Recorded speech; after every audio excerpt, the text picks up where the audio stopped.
We boarded the coach at Greenbridge in Swindon after being picked up from our homes by a feeder bus.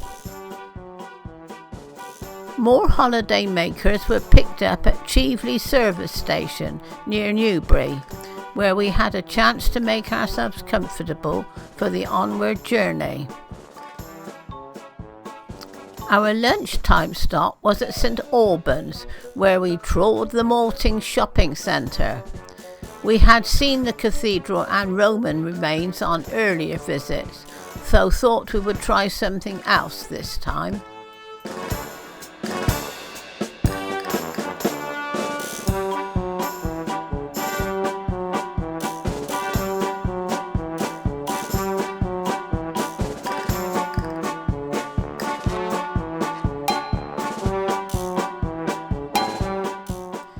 We arrived at the Holiday Inn in the village of 8 Ash Green, just outside Colchester.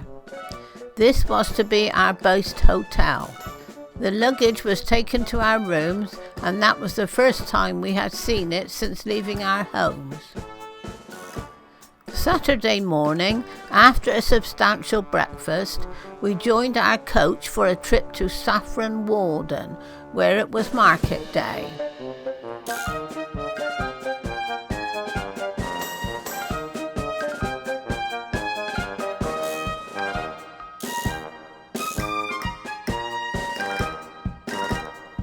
This is an example of the Essex fields, with the harvest almost ready.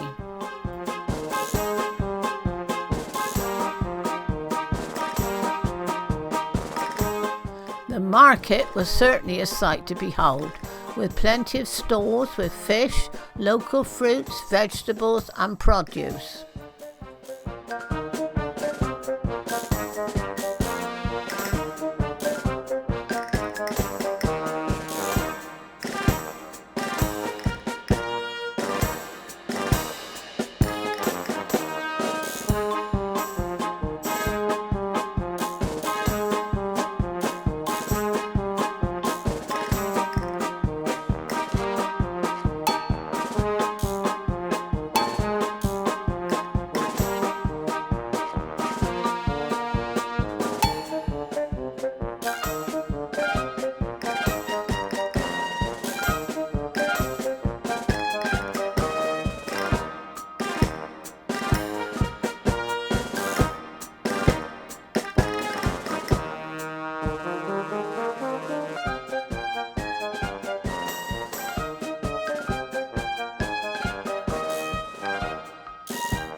Who would not like a cut off of these pieces of beef?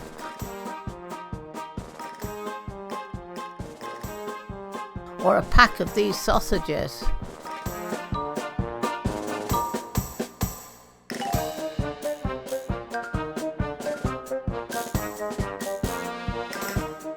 Wetherspoons, where we had our morning coffee, had taken over this building, the Temeraire, named after the ship which fought with Nelson. Whilst enjoying our coffee, we spotted our driver walking past.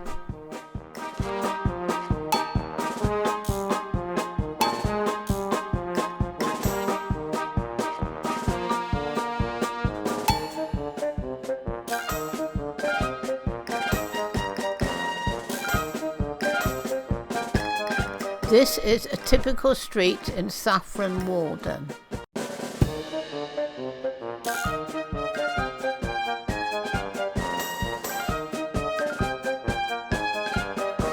The afternoon was taken up with a visit to Audley End House.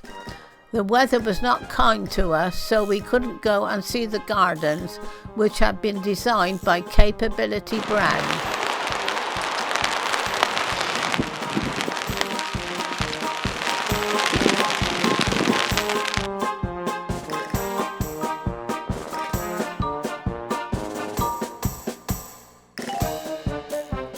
We had all been intrigued to know what was growing in the fields we passed by.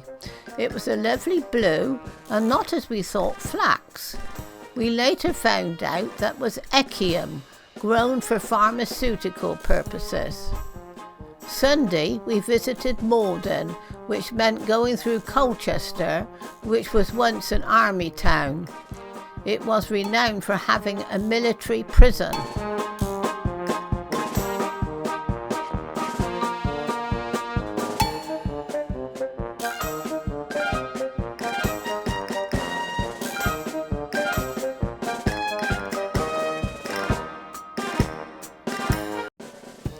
We stopped at the Aberton Reservoir and Nature Reserve, where for the first time I went into a hide.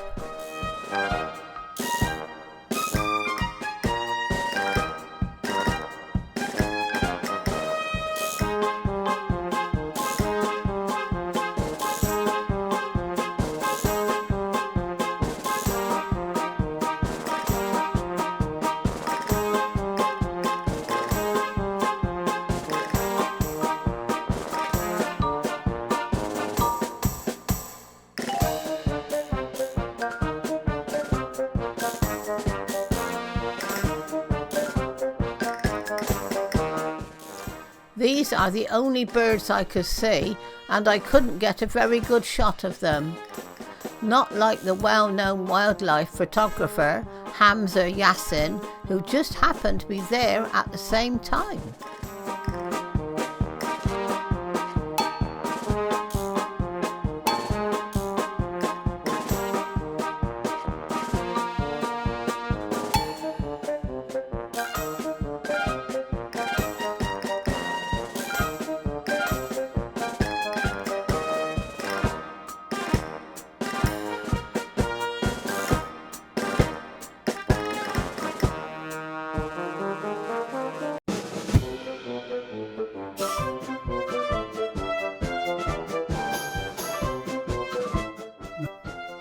We arrived in the town of Malden, which is on the River Blackwater, for lunch.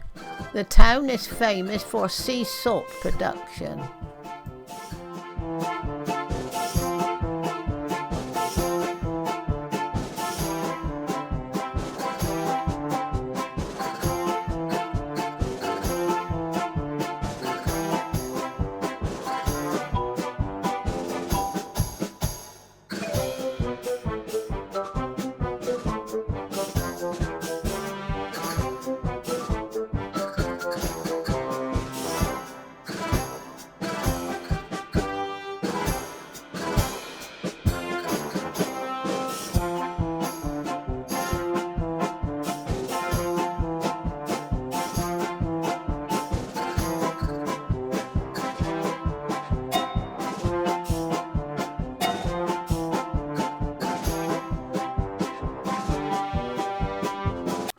It is possible when the tide is in to go for a sail on these London barges.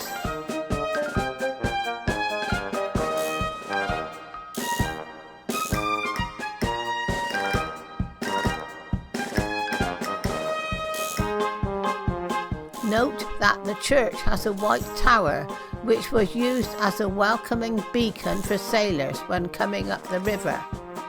We had to have a cream tea, didn't we?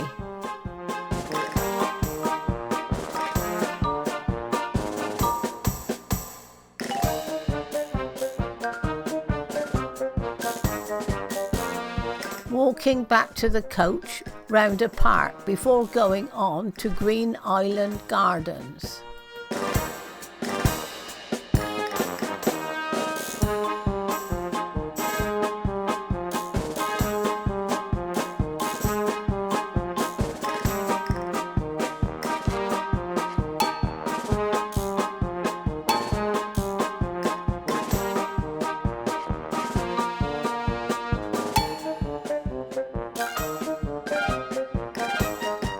I liked the way the flower beds were edged with branches, which no doubt came from the trees.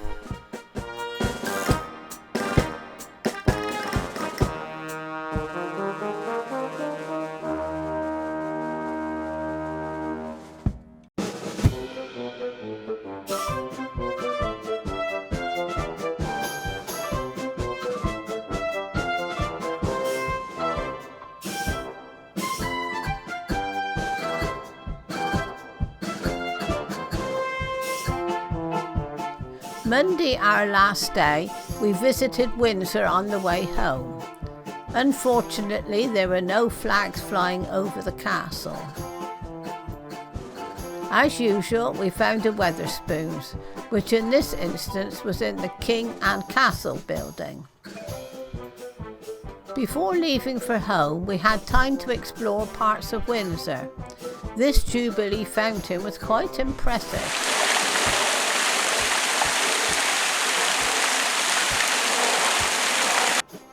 We decided to have a trip up the river and boarded this boat. Coming up to the Queen Elizabeth Bridge, we saw one of the famous duck tour boats taking to the water.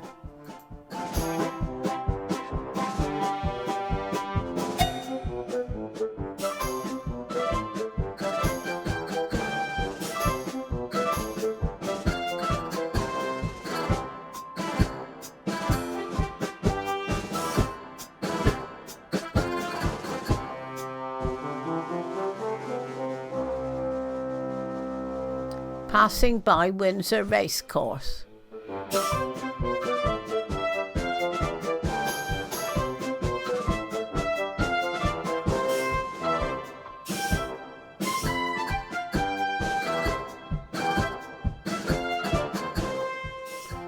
We went up to the first lock where we turned back, passing some rowers on the way. We then had a good view of Windsor Castle before returning to our mooring place.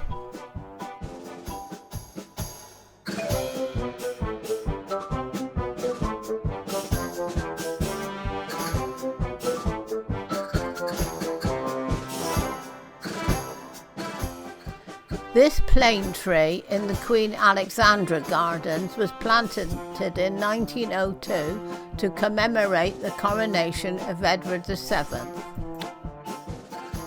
Time to go home.